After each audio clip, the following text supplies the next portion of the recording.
अस्सलाम वालेकुम, क्या हाल चाल है आप सबका। आज की जो न्यू रेसिपी मैं लेके आई हूँ वो है फ्रोज़न पराठों की रेसिपी, जो आप घर पर बनाएं और सेव कर लें। कभी अगर आपका पराठा बनाने का मूड नहीं है सहरी में, या आप देर से उठे हैं, तो ये आपके बहुत काम आएंगे। सबसे पहले मैंने यहाँ पर ऑल पर्पज़ फ्लोर ले लिया है। इसको अब मैंने ऐसे एक खुले बर्तन में डाला है और इसमें थोड़ा सा मैंने सॉल्ट ऐड किया है। और अब इसको मिक्स करके मैं बस सादा पानी से जो है वो गूँदने लगी हूँ। अच्छा, अगर गर्मी का मौसम हो तो आप ठंडे पानी से आटे को गूँदें ना, तो फिर वो जल्दी ख़मीर नहीं होता, वो ज़्यादा दिन निकल जाता है। तो अब अभी क्योंकि मौसम ठीक है, इसलिए इसको मैं नॉर्मल रूम टेम्परेचर वाले पानी से गूँद रही हूँ। अब सेम इसी पैटर्न से जो है हम ये चक्की फ्रेश आटा जो है इसको भी गूँध देंगे। यहाँ पर मैं अलबेकर का यूज़ कर रही हूँ। इसका आटा अच्छा है और मैंने सोचा ये मैं आपको दिखा दूँ। अब हम स्टफ़्ड पराठे बनाने लगे हैं, तो उसके लिए जो पहली स्टफिंग मैं तैयार कर रही हूँ वो मैंने थोड़ा सा श्रेडेड चेडर चीज़ लिया है और साथ में मैंने एग लिए हैं दो, और इनको अच्छी तरह बीट कर लिया। इसमें और कुछ नहीं डाला मैंने। अब इससे नेक्स्ट जो हम स्टफिंग तैयार करेंगे वो हम आलू की कर रहे हैं। उसके लिए यहाँ पर मैंने कुछ आलू बॉईल कर लिए हैं और उनको मैश कर लिया है। इसमें अब मैंने कुछ सॉल्ट ऐड किया है। अब मैंने ज़ीरा ऐड किया है, साथ में ये लाल मिर्च ऐड की है और अजवाइन ऐड की है, धनिया ऐड किया है, पुदीना ऐड किया है और साथ में कुछ सूखा धनिया पिसा हुआ मैंने ऐड किया है। और इन सबको अच्छी तरह से मिक्स कर लेना है। अब उससे नेक्स्ट हमने सिंपली जो है ये अनियन काट लिए हैं और उसमें मैंने सॉल्ट डाल के थोड़ी देर के लिए उसको रख दिया है। अब इसका पानी हम निचोड़ लेंगे और इसको अच्छी तरह जो है वो वॉश कर लेंगे। उसके बाद इसमें सुमक पाउडर डालूँगी मैं। सुमक पाउडर की जगह आप अनारदाने का पाउडर भी डाल सकते हैं। यहाँ पर मैं आपको सुमक पाउडर की तस्वीर दिखा देती हूँ, ये इस तरह का होता है। ठीक है, तो आपकी अपनी चॉइस है जो भी डालना है। उससे नेक्स्ट है जी हमारे पास पुदीना। पुदीने को आपने सिंपली वॉश करके काट लेना है और उसके ऊपर थोड़ा सा लेमन जूस इस तरह से डाल देना है। और अब आ गई है जी ये बनाने की बारी। तो इस तरह से पहले छोटे छोटे आप बॉल्स बना लें, फिर उसको इस तरह से कर लें। और अब ये इन सब के अंदर मैं देसी घी लगा रही हूँ। देसी घी भी ख़ुद ही मैंने घर पर बनाया था, उसकी रेसिपी भी मौजूद है मेरे चैनल पे। तो ये इस तरह से एक जैसा आपने कर लेना है और अब इस तरह से ये देखिए साइडों पर आपने कट लगाते जाना है। देखिए एक का मैं क्लोज़ करके दिखा रही हूँ कि इस तरीके से मैंने बनाया है ये। ठीक है।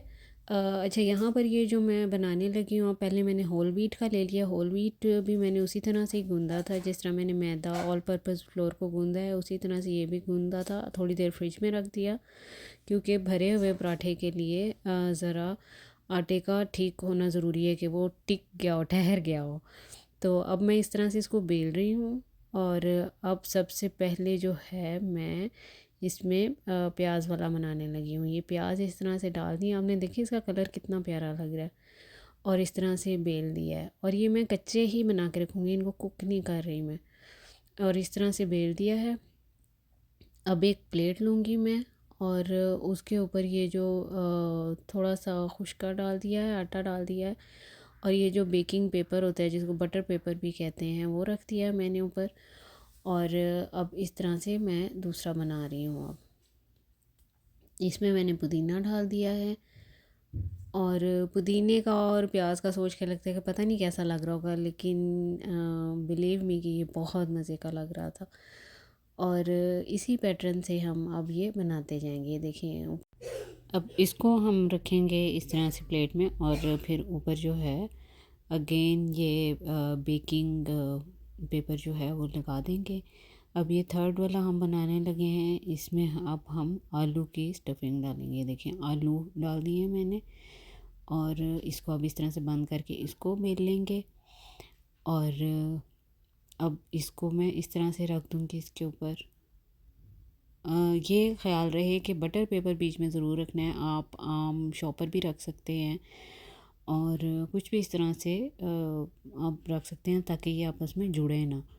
अब यहाँ पर हमने प्लेन फ्लोर ले लिया है, ऑल पर्पस फ्लोर जिसको मैदा भी कहते हैं वो ले लिया है। और अब इसके मैं ऐसे छोटे छोटे बॉल्स बना रही हूँ और इसके अब मैं बनाने लगी हूँ। दो तरह के बनाए हैं, एक होल व्हीट के बनाए हैं मैंने और एक ये ऑल पर्पस फ्लोर के बना रही हूँ। इसमें भी इसी तरह से अब मैंने घी लगा दिया है और अब मैं इसको इस तरह से कट लगा के तो छोटे छोटे इसके पेड़े बना लूँगी और फिर उसको बेल के तो उसकी फिलिंग करूँगी।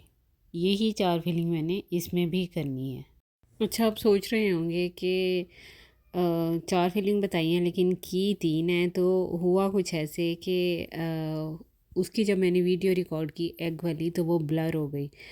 तो यहाँ पर अब मैं एग वाली आपके सामने रिकॉर्ड करती हूँ। ये मैदे से जब मैंने बनाए तो वो सही रिकॉर्ड हो गई और वो मैं आपसे शेयर कर रही हूँ।